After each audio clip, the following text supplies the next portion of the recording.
Mm-hmm. Hello, hello, hello. What's up, y'all? How y'all doing? It's SW Live. It's SW Live Wednesday. How y'all doing, my people? I hope everybody been having a good week thus far because it is Wednesday. Little Black history fact. little black known history fact. It's Wednesday. We have a couple of days off when we feel like it's the weekend. Me is we. So, hello, welcome back. It's Podcast Wednesday, y'all. I'm happy to be in the place. I hope y'all feeling good, feeling great. We're gonna get into a brand new show today because that's what we do over here. We talk about the new things, what's going on out here in society, what's affecting us, and the things that we need to work on as a people, because there's some things we need to work on as a people. But for the most part, it's just we just get into we conversate. Everybody brings a really broad perspective and a nice perspective to the conversation, and that's what I love about the show. So welcome. If you're new here, get your chair, pull up a seat, sit down, introduce yourself, and get into the conversation. We want you to be just as relevant and prevalent as everybody else that's involved in SW Live. So let's do it, y'all. But welcome in, welcome in. Come on in, welcome in. Um, the quote of the day is a winner is a dreamer who never gives up. Nelson Mandela. It's very to the point, very thorough, is definitely given. Don't be a quitter, and it's ultimately somewhere in between. You have the goal in mind that you have set yourself out to do, and the steps in between that and the outcome of you've achieved that goal. Now what's next? So um that's what's going on now. You're going to get into the fact that the meat and potatoes of everything that you got going on. And with that being said, a winner is a dreamer who never gives up. So you have that dream, you set your goals, and you put the things around it that are going to matter for you to accomplish that dream. And you shroom. That's kind of how we do things around here. We shroom. You know, I love this quote because I've had um, small goals that I've thought about that I wanted to do and did them because, everything is feasible if you actually focus on it and give it the things that's needed to make that thing quality. Otherwise, you're going to be like what we talked about last week, insanity, where you're going to be doing some of the same things over and over again to try to get different results, but you're not getting anything different. So squash that. We're going to do something different today. We're going to talk about something different. Today's show is Around the World Black. So we got a couple of topics that we're going to jump on today. But a couple of them, and I know a lot of people always say, Shelby, I always talking about the BBL stuff on here. I talk about what comes up and things to discuss. Because for one, that's going to keep coming up because people are suffering behind it. They're dying. They're it's a lot of things happening with that. So of course that topic is like a never ending topic. But this one in particular, I wanted to focus on because of the person who was stating it, and everybody always get mad about him. So I wanted, to bring the controversial man into the spotlight today. And we're gonna do that with one of the topics he was discussing. I couldn't get the video of him because of one mine, and I didn't want to, commit copyright infringement or what have you. But but it was something that he said on there that sparked me, and I was like, I want to definitely add this to the topic of conversation today. But so yeah, the quote: "A winner is a dreamer who never gives up." Oh yeah. All right, we're gonna go ahead and get into the conversation of the day. But before I do that, I just want to ask, how y'all doing? How y'all feeling? What y'all got going on? You know what I'm saying? What y'all doing? Ooh, good. So the first topic, well, I will say this. I'm gonna say this before I even get into any topic. Um, but y'all can say whatever y'all want to say about Charleston White, but he hasn't missed yet. He snapped every time. So and people be upset about it because they don't like to hear realness. They don't like to hear that these things have to be said and done and talked about. But they have to. And we have to let people know that certain things need to be talked about. You know what I'm saying? So I'm very appreciative of some of the topics that he comes up with and some of the things that he does bring into to the light from another side. Like, he does incorporate a lot of things that are talked about in society, but he breaks it down in a different form. And I like that because it's a little bit more beneficial to the naked eye and the naked ear. So let's get into it. We got the first conversation we got today is, do we think that is being Black a burden to you? Now, that's the first question and the first topic, because I know that a lot of people, I've had conversations I've had conversations with people that have actually said that they felt like if they were another race, and they feel like they should have been another race because they wouldn't have had to go through all the stuff that they got to go through with being Black. And I was like, dang, that make you want to be another race? You know what I'm saying? Like, and some people, that's their feeling. But to me, I was thinking to myself, like, that's a lot. You must go through a whole lot to make you feel like, that because you're born Black, it's a burden. But it is for some people. Like, they really would rather walk in another skin tone. They would rather do things differently, live differently, just because they feel like being another race would be a lot. It's kind of contradictory on a lot of levels. But I do believe that a lot of people that say those things have a whole lot of insecurities with who they are. Because being born who you are is who you are. So there shouldn't be any time that you feel like you need to say, if I was born another race, I wouldn't have to deal with this. Yes, you may not have to deal with certain things, but you wish you was born, you wish you was born another race just because you don't want to have to deal with things that you barely encounter.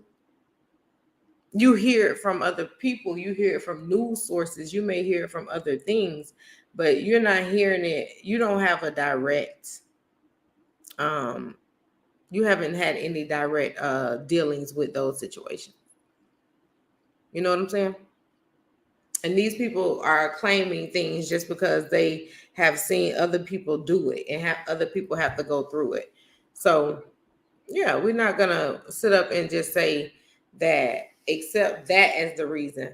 But you can, justifiably, I understand why someone would say, yes, being Black is a burden because of those things, because that's mostly what they're talking about. But I would also say that don't be afraid to accept what you are and who you are because of you thinking that those things are going to make your life lesser.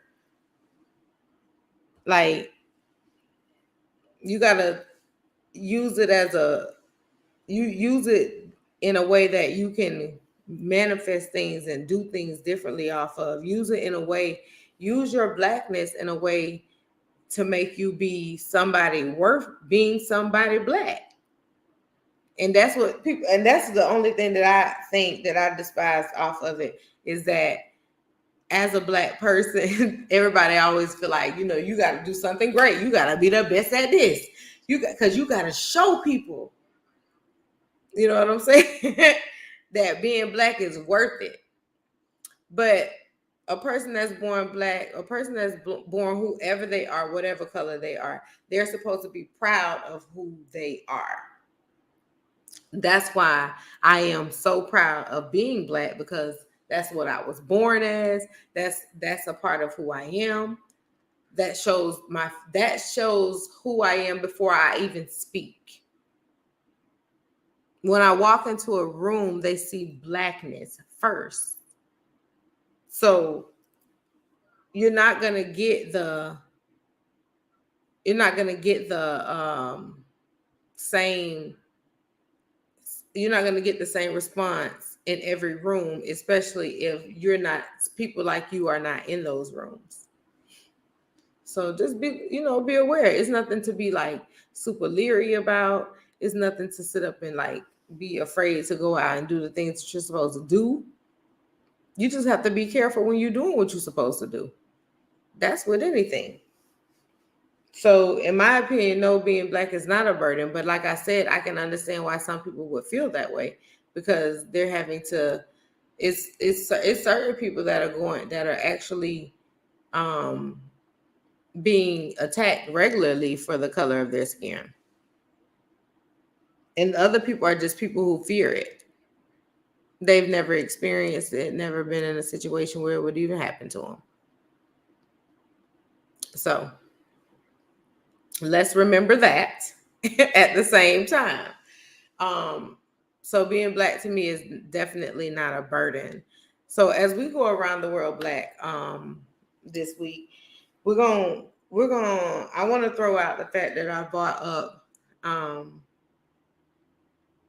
Charleston White is because I was watching an episode that he was on, and he was talking about the DC Young Fly situation, and he made a statement on there that said that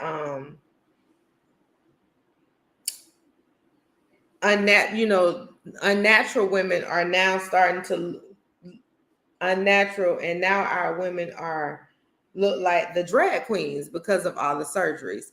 Now, and the reason why he said that is so many women that are beautifully naturally, but because so many of them are getting the surgeries, they're taken away and putting themselves in danger to look like what the drag queens used to do, and what the people who trying to be women are doing. So basically the natural women are turning into the new drag queens in his eye. And I felt like that was a very, very powerful statement, because is given that with all this plastic, is given that.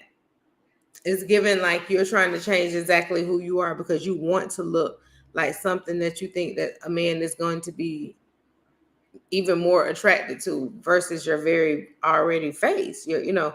So it's so many things that make the whole dynamic of that deception and illusion that natural people aren't considered beautiful by society standards, so they're killing themselves to fit the bill. And that illusion is exactly what has turned things around for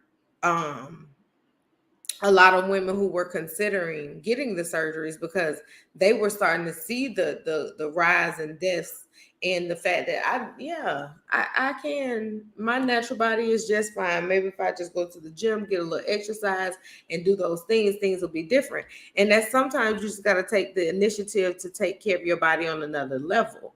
But it's a lot of people dying on that table now. It ain't even just about the BBLs. It's about plastic surgery in general.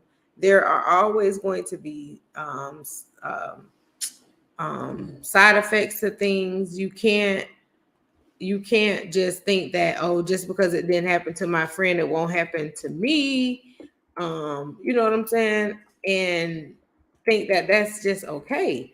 You got to know that all surgeries have side effects, but plastic surgeries have bigger side effects because you got so many things that you're affecting um, when you get that. Your body is now being open and solicited to different things, and you don't want that to be something that takes you out because you're deciding that going to get a plastic surgery is worth it. And you don't know, they can't tell you if you got something going on with your body, or if something has happened with your body. They can't tell you that. They can't. They're only there to do the plastic surgery. So you're not gonna know. You need to get all these checkups. You need to just take care of yourself if that's going to be something that you decide that you want to do. But as the man stated, a lot of these people that are getting these surgeries to fit the bill of what society standards are, just know that um, they are starting to look exactly like Charleston White said. The the people getting all this plastic surgery starting to look so fake and stuff in the face. And I ain't talking about this is our black women. Wow, it showed me something totally different when I seen how much surgeries and how often this was happening in our neighborhood, in our communities, with our people. But when that PPP loan stuff happened, baby, they was falling off the shelves with getting asses and tummy tucks. So that scared me for our people because nobody was doing the research. Nobody was worried about what was going to happen. And to when you're getting these things, because nobody's concerned about that. All they want to do is go and get these new fat asses, go and get these new uh lipos, go and get these new titty lifters and things of that nature. You have to be very, very concerned yourself with what's going on with the inside of your body. You got to go get checked out. That's your job to do that before you head out there and go and get that surgery done. That's on you. You got to make sure you take the proper precautions. So it don't matter which form of the surgeries you're getting. Any of those cosmetic surgeries always have a risk. So touche. All right. But also we're gonna discuss the fact that what do you all think about them doing what they're doing with the chicken? What do you all think about that? I mean, because what I'm concerned with is the fact that we know that the now that they're exposing it to us, what are you all going to continue to buy the chicken breast, or are you going to the lab tested stuff, are you going to utilize it? Do you think that it's going to say it on the or are you going to wait to see if it states it on the paperwork that, or on the package, that this is lab grown meat? Like, what's your take on the lab grown meat? What, like, are you concerned or not concerned? Do you believe that we've already been eating it? What do you think about the lab grown meat? Because I'm interested in how people feel about that, and what we're gonna do to change the way we have to eat now. Like, it's for sale. It's clear for sale, and it'll be in the grocery store soon. So these are things that are affecting our body parts, our insides, the things that are going to determine whether or not we can continue living a modest life, because we don't know what this is going to do, right? They gave so in a nutshell, lab grown meat, this is on CNN.com. In a nutshell, lab grown meat or cultivated or cell based meat is meat that is developed from animal cells and grown with the help of nutrients like amino acids and massive bioreactors. So it's like the biochemicals that are already being utilized in our cookies and our milks and our, things of that nature. This happens in a product facility that looks a lot like a brewery. When you picture it, don't think of people in white coats and hairnets peering through microscopes into petri dishes, but instead people in white coats and hairnets wandering between giant vats. When the meat is ready, companies collect it from the bioreactors and move it along through the processing line. Good meat protein looks a lot like a minced chicken when extracted, said Andrew Noyes, the head of the Global Communications and Public. Okay. So,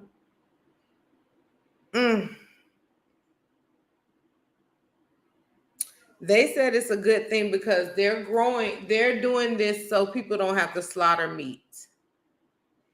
This is what they said. This is because people, the reason why it's easier to do lab grown meat is because people don't have to slaughter meat anymore.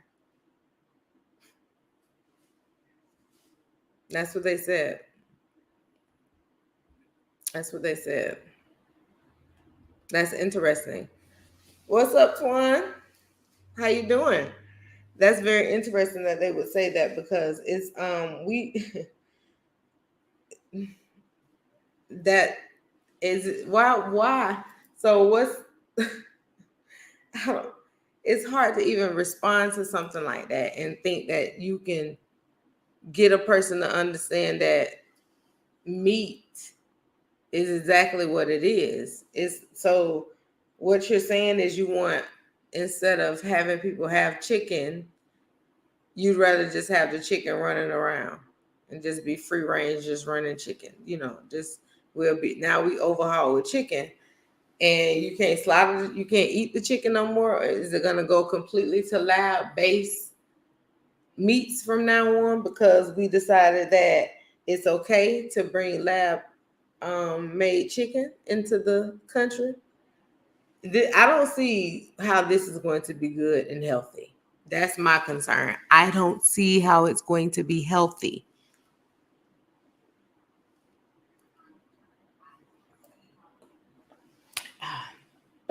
I don't see that. Mm-mm.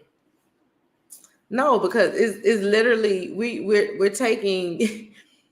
You can have farm raised. They're closing down farms for one, so you got to think about what's really going on beyond the fact that we want to sit up and say, "Oh, it's an easier thing to do. It's easier. It's easier. It's easier." But you can't. You're saying you don't want to have to slaughter animals because you're already shutting down farms and factories already. So that's why you're saying you don't want we don't want to have to slaughter any more animals. We're going to use lab-based meat. You're already killing off the farms. So there's not going to be as much that they can produce anyway because you're killing stuff off. We can't, you gotta just, it's all about just paying attention to what's going on in a nutshell. But the meat, I think they definitely, I don't know what their plan is when they supposedly saying they're putting it out on the market, but I always feel like anytime the news is telling us they're putting something out on the market, it's already been on the market. And we're just being told about it now because they're trying to see, they were probably running tests and running behind, doing little experiments with the shit to see if anybody was gonna pop up with food, food issues, just all kind of stuff. There's no telling. You can't just trust and believe when they say it's coming, that it's just coming. This is the great USA. That ain't happening. They very much so in control what they're doing. So, all right. So that's the meat situation. Now, I would ask, how do you all make your children continue to keep their lessons and stuff going through the summer? Do you all have like a plan that you put them on to make sure they do certain things? Are they required to do the things that they are supposed to do that the school provides to them with the summer reading? Like, how do you advance and make sure that they are on the same accord with getting their lessons so that they're not slacking when school begins? Do you just make sure that they're having some type of reading time? Do you have like a time of the night or a part of the week that gives them time to just stay involved in something that's going to keep their mind going? Like, what are you guys' ways of making sure that your child is keeping their intellectual growth, you know, from being stagnant through the summer? What are some of the things that you all do to do that? Mm, mm, mm, mm, mm. Because to me, it's very important to keep a child's mind moving. But I also think that you can feel like you're running out of stuff because you're trying to put it in to make them feel like it's fun as well as something they want to do. So I had put my kids, and when they was younger, like middle school, I put them in side girls because I felt like that'll be something that they can be learning from and something that they'll like. You know what I'm saying? Because it's not too many things that you can keep them so busy from that they ain't grabbing electronics or they ain't in front of TVs. So you got to keep them active doing something. So what do you all do to keep your child's mind from getting stagnant? Are you making sure that they're doing things are you doing things with them so that they're not keeping their mind stagnant? Like, how's that working for you all if you are doing those things? I just want to get a little bit of an understanding of what's happening with a lot of us when it comes to preparing our children for the next level, because most of the time they are going to another grade, so they do need to be prepared for that grade. So what are some of the things that you do to keep their mind fresh over the summer? Yes, ma'am. I would love to hear it. Um, my friend told me that she um takes her child to museums and take them places like on a regular basis to see animals, things in nature. Um, and they do it at least twice a month, if I'm not mistaken. So that could be like the nature trails, that could be like the junior museums, that can be just going to libraries and you guys spending time learning the library system, learning how to check out books, learning that whole process, just having a day of a different form of education. It doesn't always have to be something that comes from a book. So what do you all do to keep your child's mind fresh? I would love to hear it. Mine's fresh during summer. And it's easy. Summertime blows by too. So you got whatever you're doing, it don't gotta be like something, oh, we're gonna do this the whole summer. Nah. That's you don't gotta none of that gotta happen the whole summer. But are you doing anything during that time that school is out to keep their mind fresh though? You definitely don't have to do it the whole summer. Cause now you done took away their whole summer. Cause being off from school that's what you look forward to that. You definitely look forward to some time away from books, papers. That's why I said, like, a lot, even with these things that you're involving them in, it don't have to be work related. That can still be things that they're going out learning. It's an educational process. It's things that they're doing that they can benefit from. They can grow from. They can take it in their mind will always remember, this is what I learned. This is what my mom took me to learn. This is what we learned together. These are things that we're doing to continue to make sure we're good. Like we're our mind is constantly boosted. You definitely want to do that. Seriously. So yeah. What are some of the things you do? What are some things you do to keep your child's minds fresh during summer? In making sure you're keeping their mind fresh is not just for the benefit of just making them do stuff.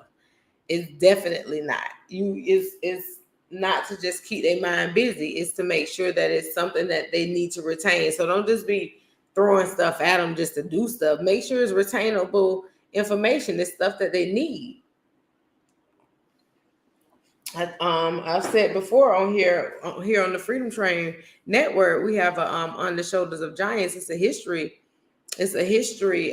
piece that Joe Ward hosts, and he be dropping some knowledge on that. But he has books. I got one of the books. He has books on. I think he has like a couple chapters to the book or a couple volumes to it.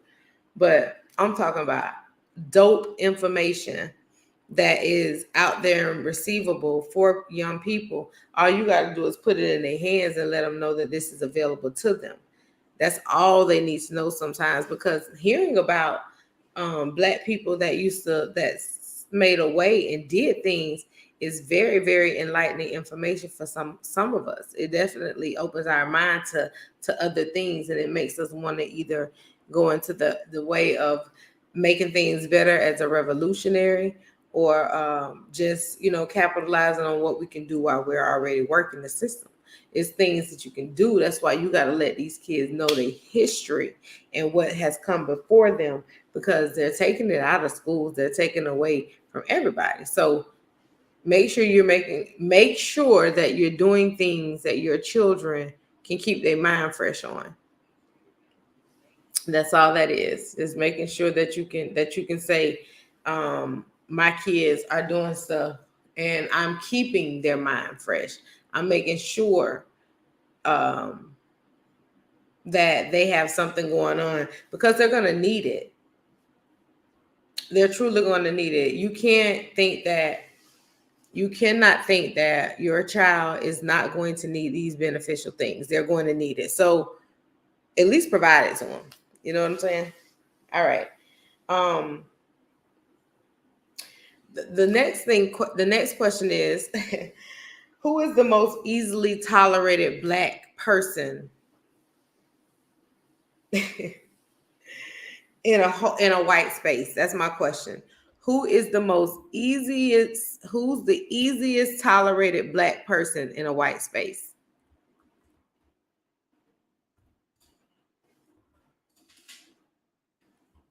Mm-hmm.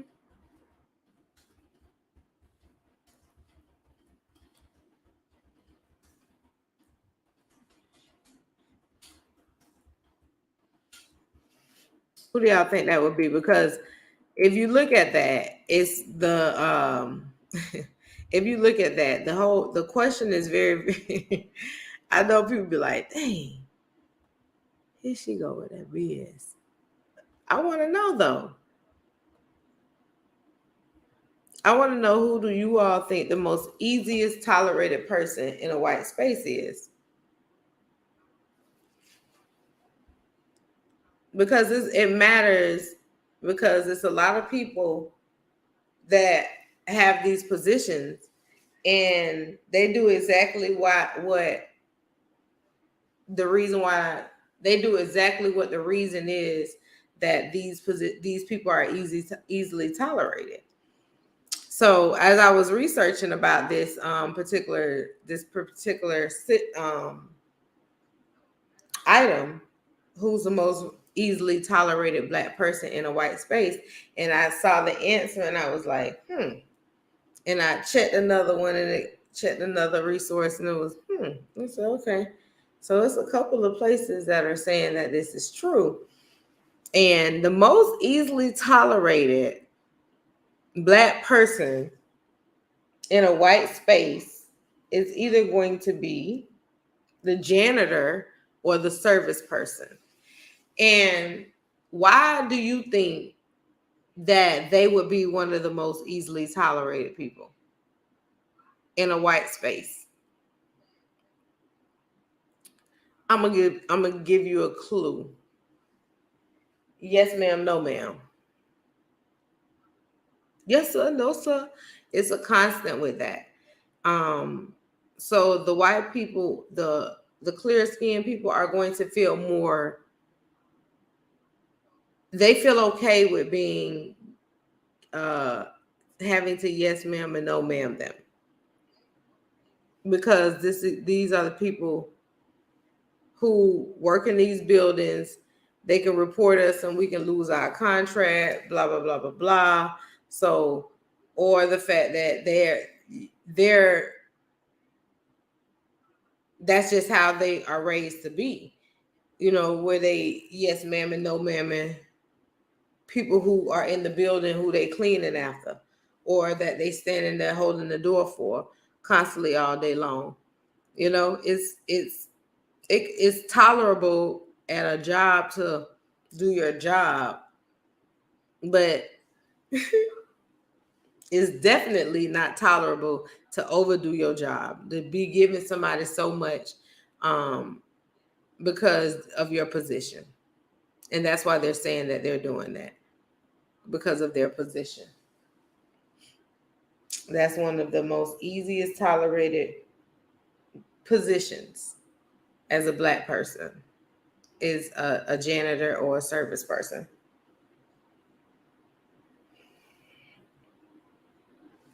What do y'all think about ending affirmative action? Because I think it's coming completely. I know they already starting with it, and they, chopping it up. They constantly talking about it. But what do y'all think is going to happen if they do decide to end affirmative action? What do you all think that's going to do to a lot of people who have high rank positions, that where their positions were solely created or solely put out there because of affirmative action? Do you think they keep their positions or not? Because it must, and I know it's already happening in certain states, because several people got laid off last week after the bill was signed into law on either in the, I forget what the reason, where it was signed into law at.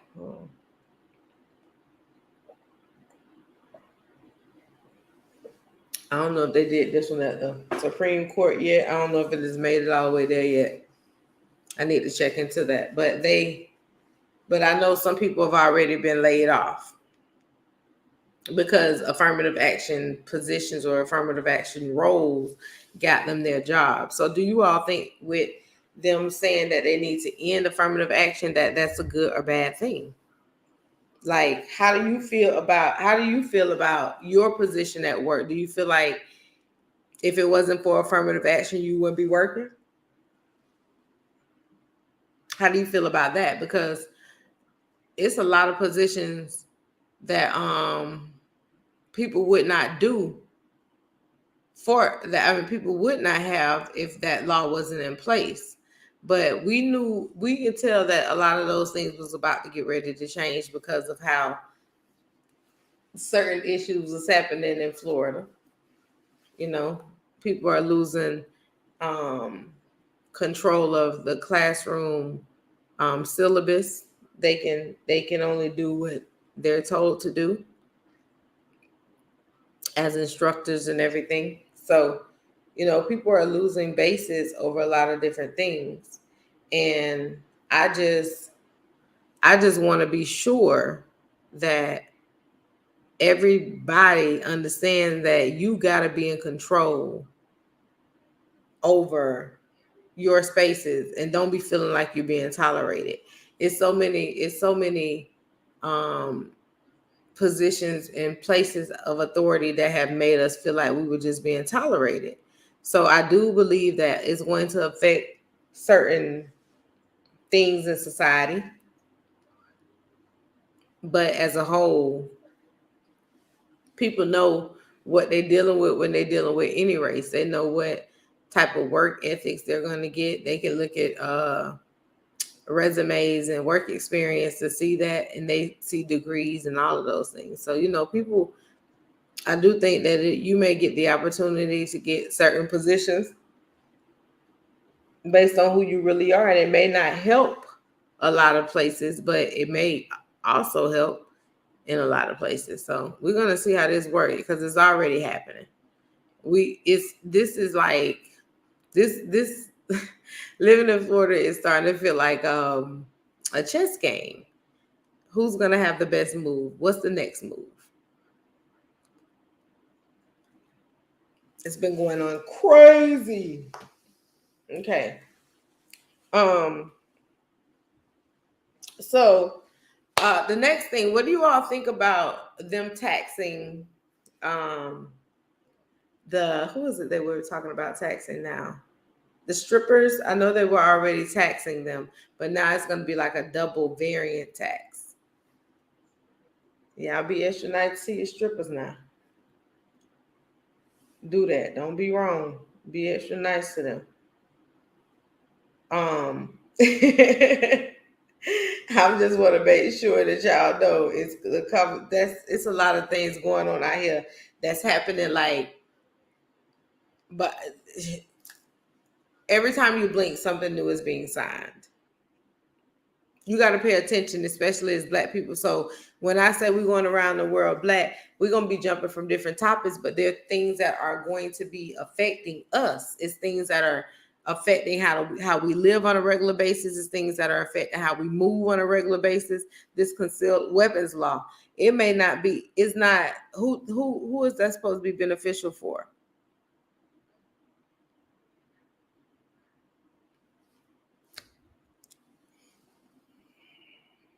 So it's a lot going on. Just stay on standby and be paying attention to what's changing in your communities and how fast things are changing. Don't just be living and existing. Just existing. You got to be out here paying attention to what's going on. You do. You do. I promise you do. So I think that's it. That's all 7 of my topics. Yes. That's all 7 of my topics, y'all. But I think that even with the topics that we discussed, I think that you guys got to start having these open, realistic conversations with your family members and with people that you really care about everything pretty much that we discussed on this agenda today, because we have so many things going on in an everyday cycle that's affecting our lives and that are affecting how we can move, how we can do things, and who we can do and move and do things with. And we got to start being more in control of that. That's on us. That's on us. Okay. The power we give people is definitely on us. So I want to leave y'all with that. But I'm going to go back to the quote. A winner is a dreamer who never gives up. Do not ever think that what you're trying to do and what you're trying to build is worth giving up on. You have no right to quit on yourself. You just don't. All right. Don't ever quit. Don't ever quit on yourself. Take the opportunity to see who you can talk to and get those resources from. Talk to people when it comes to things that you need. Talk to people when it comes to things that you want to experience. Get those, talk to people. The resources are there. Okay? Seriously. I appreciate you all for tuning in today. We got Gen Z next week, and I'm ready to bring them on so that they can bring their perspective to the table. I love when the youth come and talk. They always drop the big bombs on you. So, but stay tuned in. I'm gonna always keep something happening up over here on SW Live, and we're gonna always keep the audience popping for whatever it needs to be popping for, and to pop to who. You gotta know who you need to be giving these messages to, so you can know who needs to be receiving it. All right, we'll catch y'all next week on SW Live, 6:30 p.m. next Wednesday. We're gonna be talking with Gen Z, y'all. Can't wait. Y'all have a wonderful, wonderful rest of you all's week. It's gonna blow by fast. All right, peace.